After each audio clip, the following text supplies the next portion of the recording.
So, Joe Satriani, absolute pleasure to chat with you. You're back with G3 with the new live reunion album with the original lineup. It's got to feel like deja vu, this getting back with these three guys.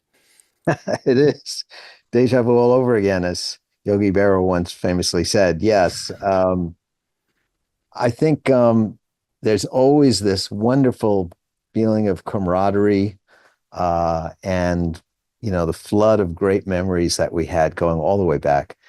And we've toured together a lot. Even I started doing shows with Eric Johnson back in 1990, so we've had a very long history together, jamming on stage, just being on tour together, doing our own tours, G3 tours, Experience Hendrix tours. Um, so we are very familiar with each other, always happy to share the stage with each other. And also love watching each other's sets. I mean, it's really, I always think it's just amazing that these two guys have created their own world where they can create this amazing music that perfectly suits their creativity that they have inside. It's really, remarkable. A lot of times I'll Absolutely. be on the side of the stage, I'll be watching and I'll look out into the audience and I think, do they know how special this is, this moment in time that they get to see an artist like Eric and like Steve uh, devote 100% of their creative energies to this particular evening of music. So I just love it. It's always great. It always feels that way, of course, and it's poignant that you use the word special because clearly there must have been a moment during those initial shows back in '96 where you thought, this is really special. There's something here because I mean, could you have imagined that this project basically of the G3 and it's had the different variations with Steve's been involved and other guys. Well, it's like two questions really. I mean, one, could you have imagined that it'd go on so long? And two, what was that special moment early on where you just knew, yeah, this probably is going to have a life? Oh, wow. That first show that we did back in 96 was the culmination of over a year of arm twisting by me, you know, because it was at the time, it didn't seem like anyone really wanted to see new young guitar players get together Mm. and try to sell tickets, around the country. That was the hardest thing, was to convince promoters in each territory that it was worth the risk. And Mm. I fully appreciate the fact that we can't tour unless they take that risk. So thank you from the bottom of my heart to all those promoters. Um, but I think the artists themselves weren't really sure if the audience was really going to like be there to make it a spectacle of competition, or if Mm. they were there to be happy that we decided to drop our guard and appear next to each other and invite the unknown by improvising and playing cover songs. And but what happened was, after that first show, we all walked off stage and said, "Wow, the audience is with us. They think just like we do. They're just so happy that we're doing it. So let's do it." you know, Did it always have to be Steve and Eric for that initial run? It feels like it was meant for to me, be. it was, yeah. I mean, those are the two guys that I wanted to have without a doubt for the Mm. maiden voyage. And we wanted it to continue for at least a year or so. But the difficulty again is that even back then, artists, they book a year or more in advance, and you can't just give someone a call and say, "Hey, can you hold your schedule open for me?" For the next year and a half. So yeah, there's a lot of negotiating that goes back and forth for months and months, even before we float the idea to the promoters.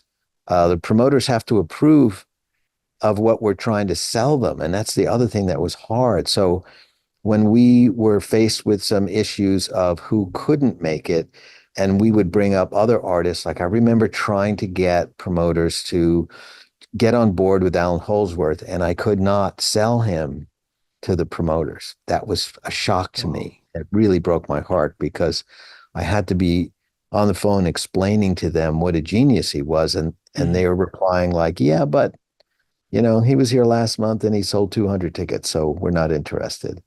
And so, but that's the music industry. You know, there are parts of the industry that are pretty cruel. It's just Mm. reality. Mm. They do take the risk, the promoters. So that is a lot of the legwork that goes into the G3. And I always, from the very beginning, said to the guys at the Bill Graham management, from the very first meeting we had about G3, was it has to be Steve and Eric. I'll work on him. I'll get him. Yes. And obviously, Steve's been involved in many of the G3 tours, and of course, Eric's done a couple, in South America and whatever. We've still Yes. never, by the way, let's just jump onto this because we've still never had Yeah. that original lineup here in the UK. Is there a I chance we know see that, that happen? that's crazy. Well, once again, I was hoping that we would do that again, but Mm. Eric was already booked, and so that's why the Satch Vi tour happened. We wanted to keep playing together, Ah, and we lost Eric, and we thought, well, maybe we could just do it, So so we did, and now we've got an album in the works, so and a tour. absolutely. So yeah, we'll see you Well, guys in. well, wait. You just said something. An album in the works. Which Yes, album? yeah. We're about a third of a way through Steve Vai, Joe Satriani album, all original Oh, material, and fantastic. we'll have it ready. I think we have to deliver it by March. So we've been busy. The That's two of us have been fantastic. out, playing with Hagar and Beat, but we've been writing and recording and sending demos and working with a lot of great musicians to help us put this thing together, and it's really beautiful. Purely instrumental. No, no. I think so far there's one guest vocalist coming in, and Steve and I don't. Let's put it this way: we have left so much open to whatever feels fantastic at the moment that I can't really say there are parameters yet. Uh, just the music has to be great. It has to really reflect us and our long history together. And so every once in a while, someone will say, "Hey, I wrote this crazy song," and the other one says, "Let's just do it. Let's figure Incredible. out if it's good later." Yeah, incredible joke. Because every time I talk with you or Steve, I'm always pestering you, going, "Look, surely this is going to happen one day." And it's the same thing as you're saying with the Eric Johnson situation, where it's just down to schedule, and it's not something that you guys have been trying to avoid. You've been trying to make it happen. So that is a lifelong fan. I'm delighted to hear that. Could you at least tell us? Have you got an idea when we might even get to hear a first track? You say you've got 3 songs ready already. Yeah, well, we put one out, right around the time that we were doing the G3. So the Mm. Sea of Emotion Part One was the first one that we finished. My son CZ did the video for that, and we this that's a trilogy. That particular song group. I think the next song is not going to be one of those. I think it's going to be something else that either we have yet to write or we're working on right now. And I think we've been asked to deliver it by the middle of March. So that's all I can tell you. It's good to have a schedule. Yeah, for sure, busy man. Uh, the new album, of course, fantastic, and I want to hear more about the most recent tour and this album, of course, but just touching a little bit on the '96 situation because when we've spoken in the past, I know you'd mentioned that the self-titled record was a challenging one for you to get finished. A wee bit of a transition in your career and what have you.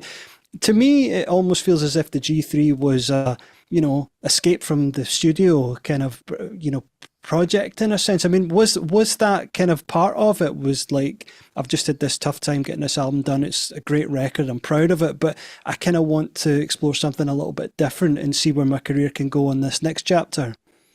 Yeah, it wasn't the album so much, it was the tour because the album was so unusual when it came out. And what it did was it opened my international audience up. It was really remarkable how an album that didn't really have like a hit single uh, had such a positive effect on my touring and the Mm. ability to sell tickets around the world. And so when I came back from that tour, the meeting I had with the guys was everything's amazing. Like, I put out this crazy, raw live in the studio album, and we played Wembley Arena, and Hmm.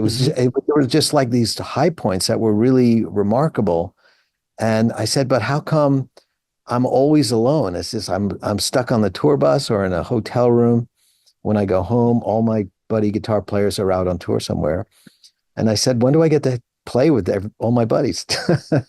So they were kind of looking at me like, this is an interesting complaint. And so I said, what if we just did our own festival? And Mm. from there, we brought that crazy idea down to reality, and we had to figure out how many guitar players can we fit in an evening, and how many is too many, until the point where they wouldn't feel like they got enough stage time. And how can we get in and out of a venue before curfew time, which is a big Mm. deal for a traveling band. So eventually we wound up with three, and that's how that turned out. It would have been Okay. great if we had time for seven, and we could start the show at 3 in the afternoon and end at midnight. But Well, you did have five. Kenny Wayne was there as well, wasn't he? And Adrian Legg. So yeah, there was that. Robert Fripp did us a solid. He insisted on coming out, playing while people were filing into the venue. He didn't Mm. want any lights on him, and he wanted to be sitting behind the amp line, and he wanted to be unannounced. Yeah. It was bizarre that first run, and because of that, it was just so interesting to just sit there and listen to that beautiful, cathartic Robert Fripp music, and to watch the audience slowly realize that there was a performance going on. But yeah, we had Kenny Wayne. I think Kenny was 17 or something like that at the time. Yeah, I mean, Uh, it must have been, in these shows, it would have been fantastic to see. I mean, at the first time I think I got to see the G3 thing, probably was when you brought it over here and you had Robert Fripp as part of the oh lineup yeah. in the UK, which of course was incredible. Now, I understand that on one of the shows you actually got to meet Hendrix's father backstage. Is that correct? Yeah, yeah. That was when we played Seattle, and Mm, that was the first time I met Janie as well. mm, And I was lucky enough to do two tours with Janie and the Experience Hendrix. Yeah, remarkable. I mean, my start was really Hendrix. That's what got me into the idea that I was going to, dedicate my life to playing guitar. mm. So it was a very interesting moment for me to meet Jimmy's father. I mean, you can imagine how many millions of people would come up to him and say, you know, you know what your son meant to me. Mm. But he was very gracious, as well as Janie has always been a wonderful person and very accepting of all us crazy Hendrix fans. Of course, no, it must have been a powerful moment. Now, on the new record, of course, it's the band's back together. It's a fantastic collection there, and of course, you've got so many new additional songs that you've been able to add to it from the years in between '96 to now. But was the plan always to make this a live recording so that the world could experience it? No, I mean it started here actually in LA. My son gave me a call one day and he said that he had this idea about a film that would chronicle two things at once, or two or Mm, three things. One was the fact that G3 started in 96. He was 4 years old the week that we started the tour, and that was the first time we decided we would never leave him at home. We would always take him on tour. So that was the beginning of touring life, following a very strange father to have, not a traditional one. And then the fact that he wound up uh, being part of this extended family of guitar players, bass players, drummers, keyboard players, technicians. He grew up on the road with us, and knew everybody for decades. And he wanted to create a film that was going to sort of bring that all together. And somewhere along the line, when we were talking about what a cool film this could be, he said, "Oh, it's too bad you guys don't get back together and do another tour." And then, we said, well, maybe we should. So mm. that conversation started. It was a kind of a rush thing because once we made the phone calls, we realized how busy everybody was, Mm. that everybody had some other, tours that were set up before and after. We couldn't move them. And we wound up with this 1 3 week period that we could do the West Coast. Mm. So we booked that. By then, the documentary was in full swing. Azizi was traveling the world, interviewing maybe 50, 60 guitar players, Robert Wow. Fripp, Brian May in the UK, and Tom Morello and Steve and Nuno Bettencourt, everybody you can think of who had something to say about his weird father and just about guitar in general and living life with guitar as the central part of your creative life. Um, and yeah, it's in the final editing stages right now. Amazing. Uh, but that's how the idea came about. And then, Mm. at some point, he thought, the only way to really understand the whole journey is to get up on stage and play. And so we picked Summer Song to put into the set because he felt that that would be a song that would be fun to play where he could really plug into the band, like be part of the band. And so that was crazy. We did that at the Orpheum here in LA. That was such a wonderful, emotional father-son moment. Of course, incredible. Yeah, and it was, cameras everywhere. That's what I remember about that night was how funny it was that I had to perform without a mic stand and I had to periodically pick up a handheld mic and talk to the audience. And I suddenly realized I do not have this talent. I'm much better just with the sunglasses on and just mumbling, in between songs. It is strange that how it's like seeing Hetfield without a guitar on and singing. Like if it's like a uniform, isn't it? Like if you've not got your armor on, you probably feel a little bit vulnerable on stage. Yes. Yes. Yeah. I did a commencement speech once for uh, the Musicians Institute down here, and it was nerve-wracking. I mean, wow, to walk out on stage without a guitar is completely alien territory for me. So, yeah, I think when I listen back to the speeches and the in between song banter, I always think like, wow, you sound a bit hyper, and I was. What is this documentary going to be called? It's going to be called Hero. Yeah, I think that's been the working title that has stuck the longest. Yeah. Incredible. So obviously the new record comes out at the end of January. Will that follow quite quickly after? Uh, I'm gonna take a stab at it and say, right as the European tour starts, the Satchvai Okay. tour, Mm. in UK in June, early June, it's probably the record's going to come out right then. If they can get it out earlier, that Mm. would depend on how quickly Steve and I can finish it. Okay. So Okay. basically, come January 1st, we're totally at home and Also, also the project, the video project and the album are going to come out simultaneously. That's the they plan. may, they may. That's the other. Boy, Ah, making movies fantastic. takes forever. Yeah, yeah. That's a whole But other but but thing. but the album's got a different title, I'm assuming.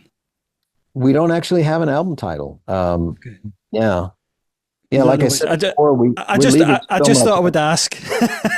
Yeah, we You know, should, but a lot of times you leave things to the very end, and of course, we take out a word. you're going to want to know like after what it sounds like first, of course.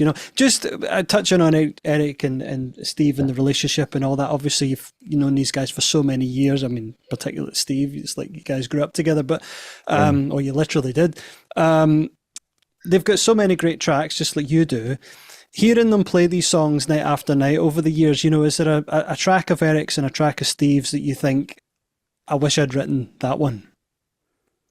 Well, I can tell you the one that I'm so happy I didn't write, which would have been the Teeth of the Hydra, because every time I watch Steve do that, I go, that's totally insane. Like we were just talking about that the other day, how I said, for me, the perfect situation is I have a guitar on. I'm in a pedal, one pedal. It's always on. It's straight into the amp. The amp's up loud, and I just walk around and play. I said, to me, that's the perfect world. And I said, when I look at you playing the Hydra, I go, why would Steve do such a thing? It's so detailed, but it's so natural for Steve to do it. And once he starts doing it, he completely communicates the heart and soul of the song through it. But I mean, who else could have done such a thing? Memorized when to play each of the three necks and all the switches and buttons he's got to push to make it work. That's so remarkable. I think that's great. And the same thing goes for Eric when he's got any of those songs where he's got a clean sound and then he switches to his 2,000-pound violin sound. Again, I always prefer almost like that Eddie Van Halen approach where you've got a sound and you play with your volume control and you run around and you make music with the band and with the audience. That's kind of like how I've always felt. Never really liked being tied down to having to switch at certain times, Okay. Although I've done it, a couple of times, I'm more comfortable setting up a vibe and sticking with it. For sure, and I don't think there's anybody better at that, Joe. That's for sure. Now we're going to attempt something here. The very first G3 quiz, Joe Satriani, and there's nobody better to play the G3 quiz than yourself. So the title of it is going to be G3 or Not to Be. Okay, now the concept on this is I'm going to play 5 clips, 15 seconds. That's all you're getting. I'm looking for you to be able to tell who it is from the playing, and then decide whether or not it's someone who has maybe been on the tour, they would be a good fit for the tour, or Wow. Unfortunately, it's not to be. Okay, so Wow, that's really hard. Okay. Well, let's start with an easy one, okay? Because I think you might know this guy. I will give you a hint, though, that unfortunately not everyone is alive that's on this list. So, but we could put the little caveat of they could have been a great fit, or maybe would have been one. So here's clip number 1. This is the point where I freak out that I click something that I shouldn't on my laptop, but hopefully it's that 2 seconds.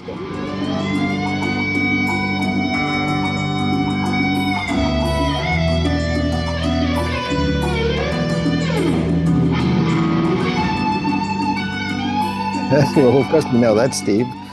It sounds like That's Steve, like someone make believe he's Steve.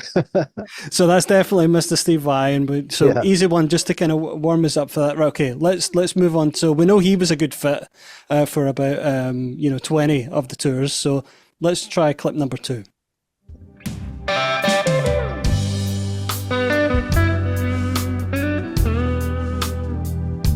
Yeah, that's Jeff Beck. Yeah. Unmistakable. Absolutely. Yeah. So Jeff Beck. We almost Good did fit one together. We had a Jeff Beck and Billy Gibbons all lined up for a G3 tour. It was so close to going to ticket sales, and then Jeff pulled out at the last minute. So, but we tried. Any? Did he give you any reason in the end? At the time, the reason was he decided that he thought Prince would be a better addition to the G3. And we were like, well, that's obviously never going to happen. So I guess that's your way of saying I'm not doing it. So What year was that? I got to say that it's totally cool when people don't want to do it, because not everyone's cut out for it. And not everybody shines when they step out of their band, It's like, I remember when we had Yngwie out with us, I was really surprised how well he did, because, he's a real dynamic solo performer. When Yngwie takes the stage, it's just Yngwie, Absolutely. And so he doesn't really have a long history of being in a whole bunch of bands, playing with, jamming with lots of people, but he's actually quite good at it. But my job as the G3 leader is to make everybody comfortable and to see what it is they really need to make them sort of step out of their normal path, you know what I mean? And join in with everybody else. But some people just, they're great in their bands, but they have no solo vibe, so to speak. I understand for sure. What year was that? The Jeff Beck thing nearly happened. It uh was right before Stevie died, so it was would have been we were planning it. Uh, no, I'm thinking about this. It would have been it was 98, 97, I Wow, think. We wow, started wow. talking in 97, and yeah, and then we suddenly had to kind of switch gears, and it wound up being Shankar and Uli John Roth in the UK. Mm. Because we missed our window, and then we had to wait for another album cycle, which was the Crystal Planet album. Of Um, course, no, makes sense. Well, you're 2 for 2 so far. I've got a feeling that okay. you're going to do well in this quiz. So, clip three.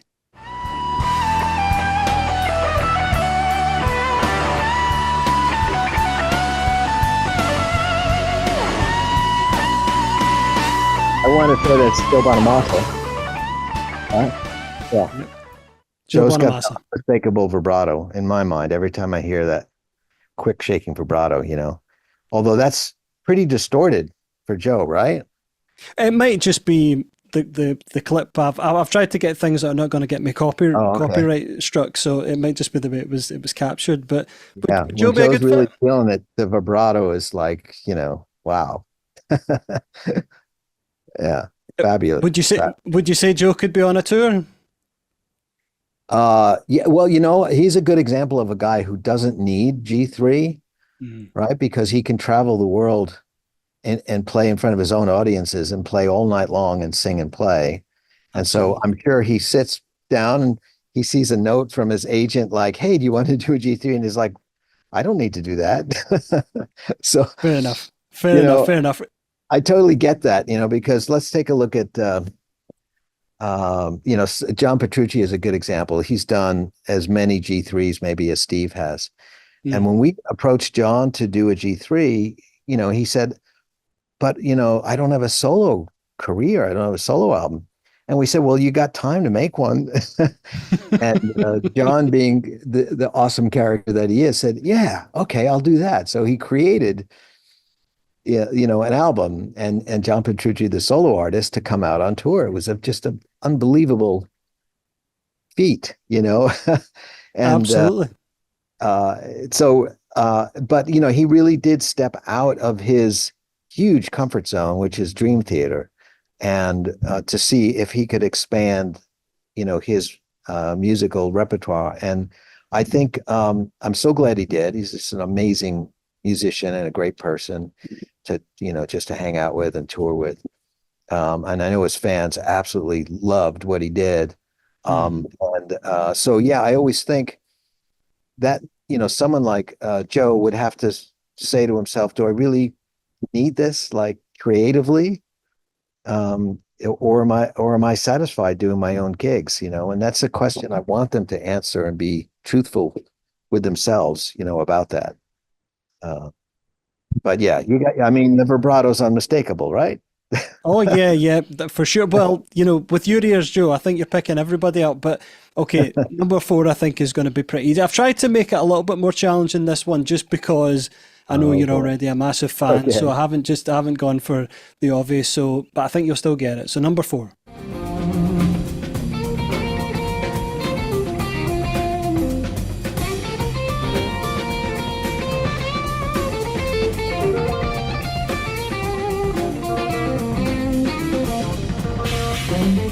I don't want to talk over it, but I knew who it was. It's Alan Holdsworth. But who's it with? Is that with? It's with Soft Machine. Oh, that's what it was. That's Yeah, why the yeah. tone was not. It was like really early It's really Alan. early. To be honest, that's my favourite because I just love the tone there. It feels like, it's always on the edge of breakup and almost like he has to fight the instrument a little bit more, Yeah. but I understand that you evolve from that. But you've touched a wee bit on Holdsworth, but I mean, tell us some more. Obviously, he's a good fit for the tour. He, this is a really funny story. So I'm a young kid. I'm a guitar player, and it's all very local, right? And a couple of my school friends say, "Hey, you should play with this kid around the block. He's like, 6 years older. It's an amazing drummer. So it was like an opportunity to play with a grown up, you know. And so I go down this guy's basement and we're playing, and we're after about 45 minutes, he stops and he looks at me and he goes, "You have to hear this guy who's doing what you're trying to do." And he just got up and we followed him upstairs to the record player, and he put on Alan Holdsworth. And it totally blew my mind. It opened up this world of opportunity of picking. I mean, this is very specific, very guitar player kind of stuff, but I had always sort of because I grew up loving Hendrix. I love the fact that he sounded like he never practiced a thing in his life. Like nothing that Hendrix ever played sounded like a scale, or that he was trying to impress you with some exercise that he had practiced and got down faster than everybody. But there was a lot of that. There's always a lot of that. Technical guys who put that into the music and into their performance always turned me off. So here, all of a sudden, I hear this guy playing those unbelievable lines like Coltrane, and I can't hear the pick. It's just like the notes are appearing. They don't sound weak or light. As a matter of fact, I just couldn't figure it out. And I thought, he's trying to do, I get it. That's what my friend had said. He's doing what you're trying to do. And it was legato. And that's when I realized I should pursue it. Like, I shouldn't think that it's wrong not to pick every note and prove to my audience that I've practiced picking every note. It's just one of those silly things that get stuck in your head. And then you realize, oh, that's right. Music is to make people feel good. It's not about proving your practicing routine. You're not going to sell any tickets going down that route. So and so then I really got into that, and I got to see him in a local club, really small place called My Father's Place, in a town called Roslyn in Long Island, where I grew up. And I got to see him real close, like just 5 feet away, playing through with the SG, the 3 pickup SG, through a small stone phase shifter, 50-watt Marshall stack with one speaker turned to the back wall. It's fucking loud, you know, just crazy. And he was playing with the Tony Williams New Lifetime, and it was unbelievable. And there was like 7 people there. It was just mind blowing. And I got to know him over the years. He was a sweet guy and just a genius of a musician, you know. Always loved his playing. But the way, you know, he starts playing like Lester Young, and then all of a sudden he's John Coltrane, and he's just like the lines just come out of heaven, you know. And then he winds it down. He was always really good at winding down the solo and getting back into the song. It's just really remarkable. Incredible, incredible. So last one, number 5. Okay.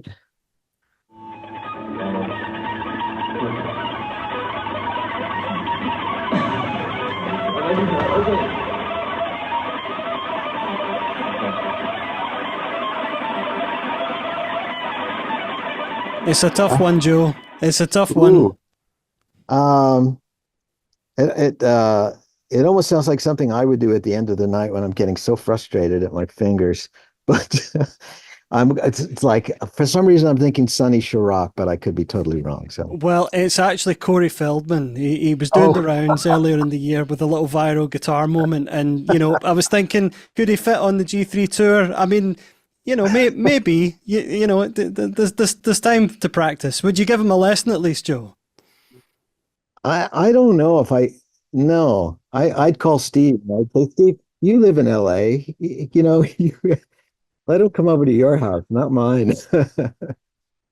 Got the G3 stuff. There's so much you got going on. You're giving us so much here, but I need to talk to you a little bit about that Best of Both Worlds tour, because Oh yeah, I mean, yeah. it's another one over here that we're missing out on, of course. But from the clips I saw online, it just looked like you had an absolute blast.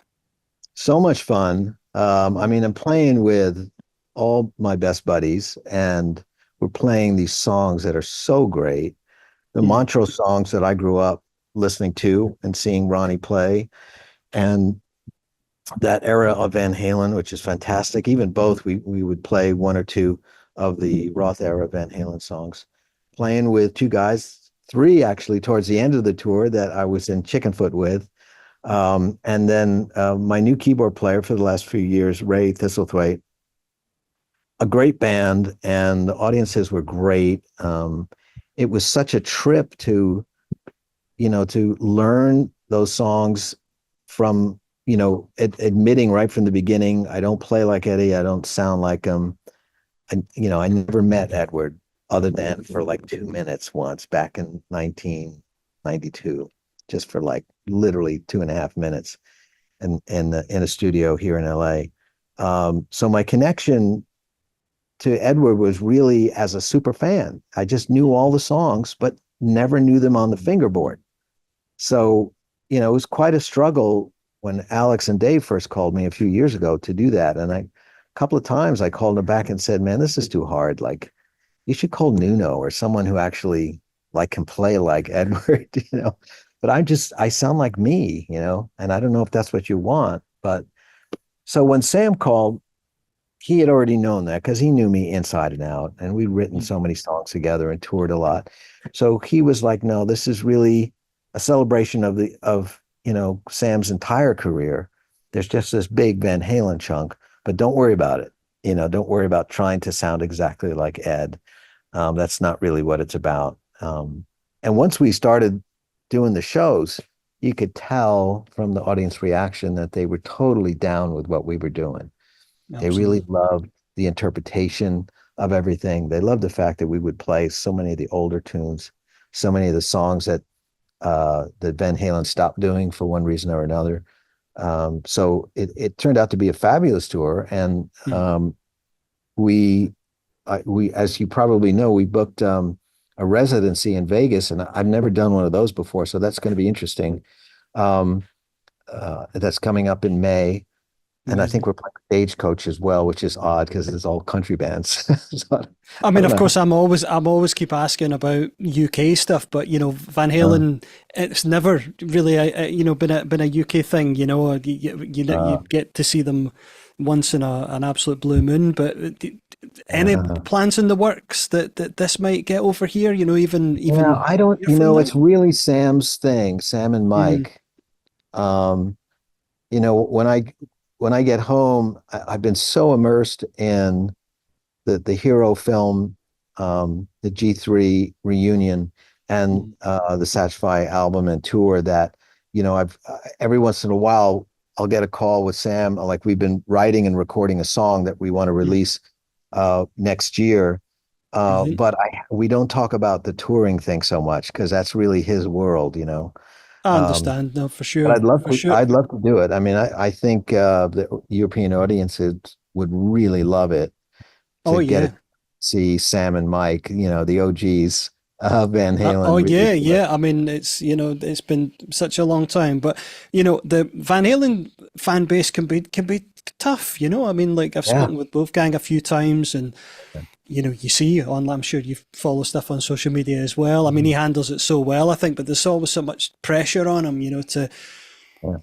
do Van Halen stuff, and of course, he balls of steel playing the few songs that he has, on the tributes and what have you. Obviously, you faced a little bit of a backlash, with some people going, "Oh, he's not playing it Yeah, exactly like I this," was or the actually tones. so, just as a fan, when I Mm, saw Wolfgang start to play his father's music mm, uh, at first at the Taylor Hawkins tribute and a few other shows, uh, I just remember thinking, well, thank God, because he just did the tribute everyone was so anxious about, you mm, know. There was all this pressure on guitar players, like who is going to fill his shoes? But everybody secretly would say, well, nobody can fill his shoes unless it's Wolfgang, you know? But mm. of course, it's like, why would Wolfgang even think about doing that? He's Edward's son. It's not the same. We're not talking about gigs here. We're talking about life, like real life. And so when I saw that, I was relieved because um, I thought it diffused the situation beautifully. Mm. Um, and he obviously he's a fantastic musician. So, but I got to admit, I had a lump in my throat watching it, and I remember talking to the guy saying, that's it, the reunion that all you guys are talking about, and from a business point of view, it's over. You know, Mm.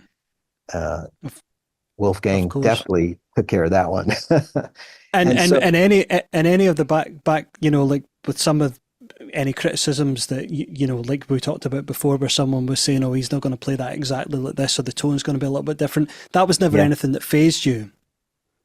no, not really. I mean, not until until I made it clear to Sam, that I'd been through it already with Alex and Dave, and I'd already told them I just can't play like Ed. I Mm. can play like me, reverently, paying respect to Edward's style of playing in his music. And that's what they wanted. I mean, they Mm. specifically told me that's what they wanted. They did not want an impressionist. And because I said, I'm not an impressionist. Yeah. I'm Joe Satriani, I make my own music. So, and Sammy obviously wasn't interested in that because we do a lot of music. We do Hagar and Montrose and Chickenfoot. We play a song or two of mine.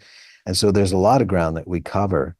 Mm. And the, the there was it's a different vibe, like if you go to a club and there's a band called 5150, of course you're expecting spandex and stripes, and Yeah.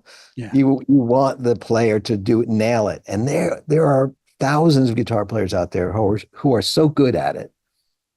And I want to thank them all because I looked at all the clips to help me out when I was trying to figure out like how Eddie did some of the stuff. I learned from all of them, and they deserve all the credit they get. But yeah, my act with Sam is something totally different, and I think Absolutely. No, the audience that's got that. understandable for sure. Some, quite recently, Rick Beato did a video, and I know you've sat down with him, and we're all fans of Beato these days, But Yeah, he got a wee bit of controversy because he was saying that over the age of 30, that creatively, like our creativity dies beyond 30 or starts to die, and he was giving all these different examples of all these people have had all these hits in their 19, 20, 25, and there was a little bit of a case for it. But of course, looking at just you three guys on the G3, there's a perfect example there of where, I mean, like when you did Extremis, you're like 32, and there's decades of great music that goes on beyond that. What do you thank you. make of that theory that he's said? I don't know whether you were even aware that he had said it, and what Well, does keep that creativity for you going through on in your life? I think perhaps what needs to be explained is the difference between creativity and success. That's the big difference right there. You're really talking about apples and oranges. I think the ability for an artist to create a song that represents a generation, a movement, a social movement, it's better if those people are involved in it, Mm. So sure, when you're 22, you're probably more involved on what's happening in the street than when you're 62, you know, but it doesn't mean that it's better just because it Mm. succeeds. Uh, I mean, is Louie Louie like the greatest song because it succeeded? Ask yourself that. Think of all the hit songs by different artists that you've never heard of before, and then apply this theory.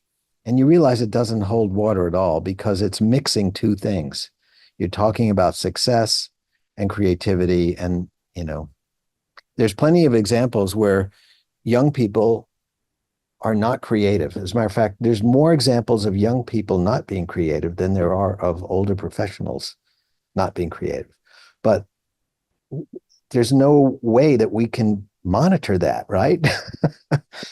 How do you monitor that? Like you go out to your local school and or college and you look at all these 20-year-olds and you say, how many of you are actually creative now that you're in your prime? It's just a silly thing, but that's the danger of when you have a talk show. You have to talk.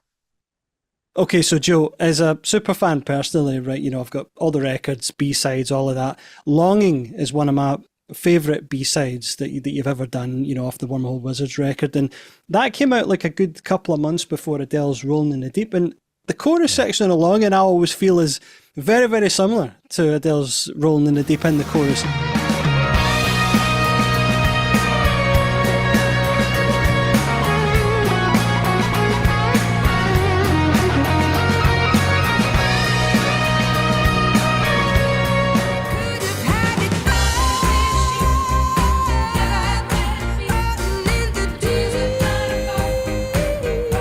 Is that something that you noticed as well?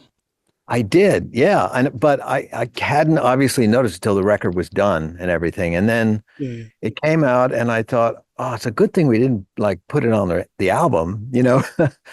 um, and I mean, I guess I wouldn't have heard it. It's just one of those things that would have happened. Oh no, Um, yours came out. Yours dropped first. yes, yeah. So, and the song had been kicking around for a while. It was kind of when I looked at that song, I had a story I was trying to tell, but I knew that when I worked up the demo, it had a kind of a emo feel to it, you know? And so when we got into the studio, we were all like, how are we going to do this? And we thought, well, let's just go for it and not be judgmental about it and see what happens. And it just didn't, you know, it didn't do that last 5% of what you want a song to do in the studio as a recording. So I didn't think about it until much later. And I heard Adele's track and I went, oh, you know, like, I couldn't have heard that before I wrote this song, but it's such a common set of notes that it didn't surprise me. Let's put it that way. Yeah, I mean, great minds can think alike. That's for sure. You know, and I like that. yeah, no. Something I've always kind of wanted to ask you, I've always been curious about, is with Flying in a Blue Dream. You know, it's such an incredible track, so you know, emotive, and you know, it's been part of your set list forever. The album version, that opening phrase, live, you seem to never follow what's on the original recording. Is there a particular reason that you decided to do that one differently when you've started playing it live?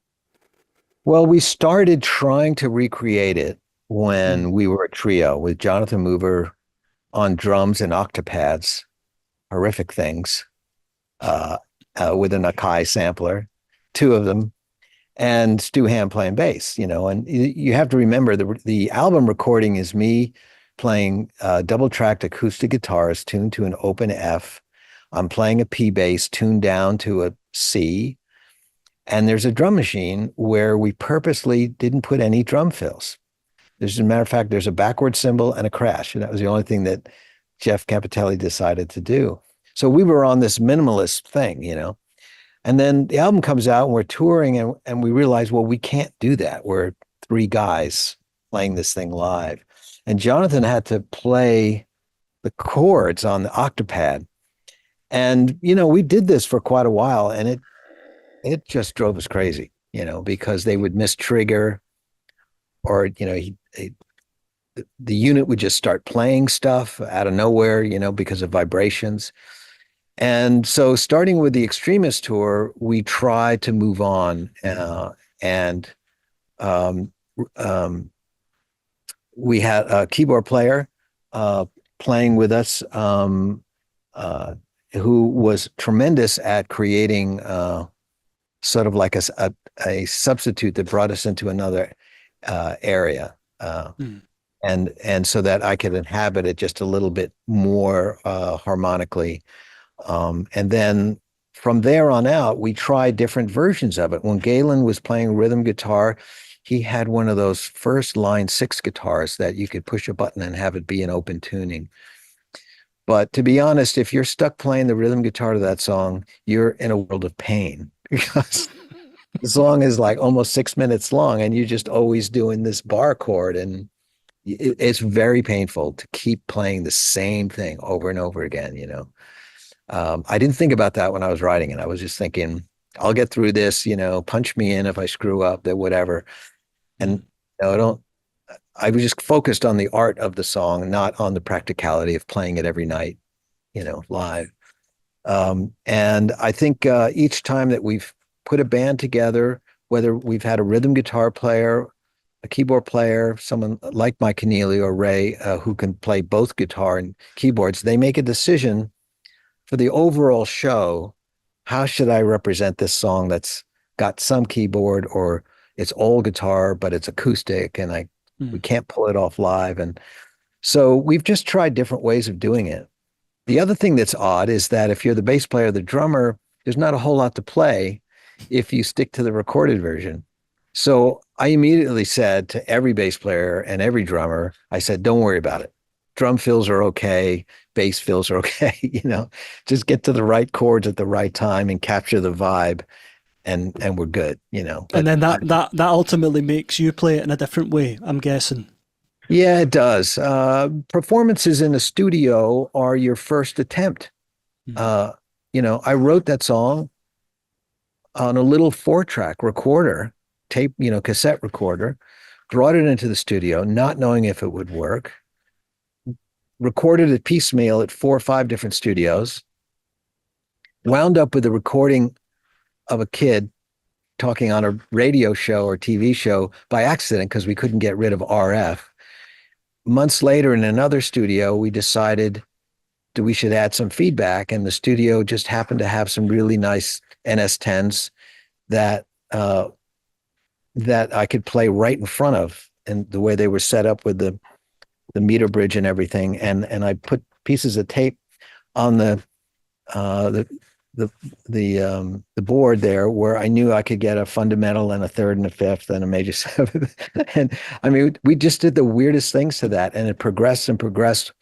And 6 months later, we had arrived at a point where we thought this is going to be a minimalist song. We're going to have these acoustic guitars, this one bass guitar, and this drum machine. And it's, because in the early 80s, the whole team was part of that movement of German electronic music, that we had a kind of a love for the simplicity and the way that the early electronic music created a feeling that allowed you to focus on the vocal. And in this particular case, it was the guitar. And we realized that not having real performances by real people allowed the guitar performance to really pop out. I mean, just like really stick out. All the phrasing was all coming from the guitar. You know what I mean? And we think about that all the time, I think, as musicians. Kenny Aronoff is always thinking, I want to support the song. I don't want to start playing stuff that's fun to play just because it's fun to play. It's like there's a melody here and I have to support it, So, but sometimes when you bring those songs out on stage, they need to have some more life put in. You have to give the other guys in the band some room to explore it. Absolutely. I take it you've still not found out what that sound at the start is.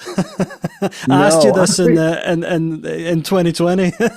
Yeah, I'm pretty sure. Like I was actually too young during that period, but I remember growing up there, being exposed to some early television, and there was a show called the Art Linkletter Show, and it was common for him to interview children in front of an audience, and it would have been a black and white TV show. And that's what it sounds like to me. It doesn't sound like a radio show. It sounds like a broadcast of an old TV show. Why we picked it up in that studio, it was a studio called Different Fur Studios in the Mission District of San Francisco. And we had recorded so much great stuff, and then we just happened to start doing guitars with gain on them. And that's when the problem started. So after we got that particular recording, we realized that's really great, but we got to move. Absolutely. It's magic. It adds a magic to it, doesn't it? Look, Joe, thanks so much for taking the time today. It's always such a pleasure to chat with you, and I'm really looking forward to seeing you guys play when you're back next year. And I'm going to be pushing to try and get a look at that live rig while you're here this time. But oh yeah, but you have a great rest of the year, and congratulations on the new album. Thank you very much. Thanks. Okay, cheers. Bye.